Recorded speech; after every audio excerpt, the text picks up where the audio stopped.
Hey everyone, कैसे हैं आप लोग। तो आज जो है वो हम इंडियन ज्योग्राफी का तीसरा टॉपिक स्टार्ट करने वाले हैं, अपवाह तंत्र। दो टॉपिक जो है वो हम लास्ट वीडियोस में फिनिश कर चुके हैं। आज हमारा तीसरा टॉपिक स्टार्ट होने वाला है। तो इसमें जो है आज हम सिंधु बेसिन के बारे में पढ़ेंगे। ठीक है, सिंधु बेसिन के बारे में पढ़ेंगे और इसमें कौन कौन सी नदियां हैं, सतलज नदी, झेलम नदी और चिनाब नदी, इनके बारे में आज हमें पढ़ना है। तो हमारा जो पहला क्वेश्चन है वो है, निम्नलिखित में से कौन सी सिंधु नदी की सहायक नदी कश्मीर क्षेत्र में मिलती है। इसका कहने का मतलब क्या है कि सिंधु की सहायक ऐसी कौन सी नदी है जो कश्मीर क्षेत्र में मिलती है। तो इसका जो करेक्ट ऑप्शन है, ये बीपीएससी का क्वेश्चन है, तो इसका जो करेक्ट ऑप्शन है वो है उपयुक्त में से एक से अधिक। इसका हम डिटेल रिवीजन करते हैं। सिंधु नदी का उद्गम तिब्बती क्षेत्र में कैलाश पर्वत श्रेणी से बोखरचू के निकट हिमनद से होता है। तिब्बत में इसे सिंगी खवान अथवा सेरमुख कहते हैं। भारत में लद्दाख से प्रवेश करती है तथा इस क्षेत्र में हुंजा, नुब्रा, श्योक, जास्कर इसकी प्रमुख सहायक नदियां हैं। तो यहाँ पे इन तीनों के बारे में बात की गई है। तो हुंजा, श्योक एवं तुब्रा, मतलब कि ये तीनों ही नदियां ऐसी हैं जो सिंधु नदी की सहायक नदियां हैं और कश्मीर क्षेत्र में मिलती हैं। ठीक है, नेक्स्ट क्वेश्चन है, भारत की सबसे बड़ी सहायक नदी है, भारत की सबसे बड़ी सहायक नदी है कौन सी।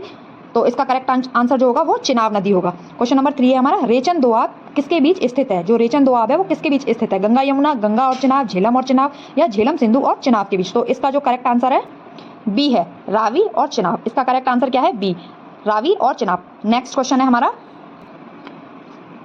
नदियों और उनकी उत्पत्ति के बारे में कौन सा कथन गलत है। नदी एवं उसकी उत्पत्ति के बारे में कौन सा कथन गलत है। तो झेलम शेषनाग से निकलती है, ये सही है। हिमाचल प्रदेश में बंगाल बेसिन के पहाड़ों से व्यास नदी निकलती है, ये गलत है। व्यास नदी कहाँ से निकलती है ये आप लोग बताएंगे। ठीक है, नेक्स्ट क्वेश्चन है, इनमें से कौन सा विकल्प व्यास नदी का उद्गम स्थल है। इनमें से कौन सा विकल्प व्यास नदी का उद्गम स्थल है। अब देखो, ये जो मैंने आपसे क्वेश्चन पूछा वो यहाँ आ गया। व्यास कहाँ से निकलती है, रोहतांग दर्रा से निकलती है। व्यास नदी कहाँ से निकलती है, रोहतांग दर्रा से निकलती है। नेक्स्ट क्वेश्चन है हमारा, असम नदी में असम घाटी में ब्रह्मपुत्र नदी की लंबाई कितनी है। असम घाटी में ब्रह्मपुत्र नदी की लंबाई कितनी है।